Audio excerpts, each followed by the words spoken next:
नमस्कार. ग्राम भजियापार येथे माझी वसुंधरा 5.0 अंतर्गत गाव वर्गणीतून 2,64,000 एवढी रक्कम जमा करण्यात आली. त्यातून मोक्षधाम प्रवेशद्वार व पायरी बांधकाम करण्याकरिता भूमिपूजनाचे कार्यक्रम आयोजित करण्यात आले.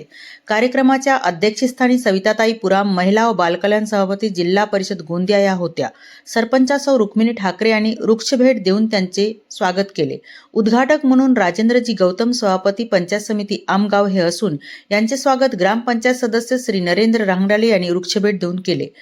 या कार्यक्रमाचे आयोजक समस्त गावकरी होते. औचित्य साधून राष्ट्रीय ऊर्जा संवर्धन सप्ताह सुरू असल्याने त्याची जनजागृती करण्यात आली. तसेच मान्यवरांच्या हस्ते आंब्याचे 4 वृक्ष मोक्षधाम परिसरात लावण्यात आले.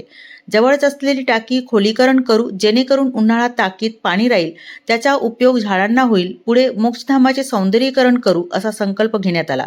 तसेच ऊर्जा संवर्धनाबाबतीत थोडक्यात माहिती सांगण्यात आले. धन्यवाद. थोडेसे सांगू इच्छिते. आता हा अपारंपरिक ऊर्जा स्रोताचा वापर वाढविणे व ऊर्जा संवर्धन करणे या बाबींना प्राधान्य देण्याच्या दृष्टीने राष्ट्रीय ऊर्जा संवर्धन सप्ताह दिनांक 14/12/2024 ते 20 डिसेंबर दरम्यान साजरा करण्यात येणार आहे. यामध्ये काय असतं की आपण विजेचे संवर्धन कसे करू शकतो, वीज कशी वाचवू शकतो यावर करणे आहे.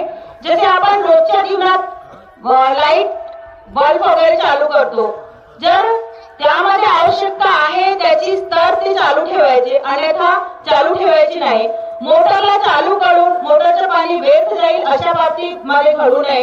एक युनिट जर एका दिवसात बचत केली तर एवढ्या देशभरात 338 करोड पेक्षा जास्त युनिट वाचू शकतात आणि ही आपली फार मोठी देश सेवा असेल. आणि माझ्या वसुंधरा अंतर्गत आमचं गाव येत असल्यामुळे या सगळ्या बाबींकडे विशेष लक्ष देणे गरजेचे आहे.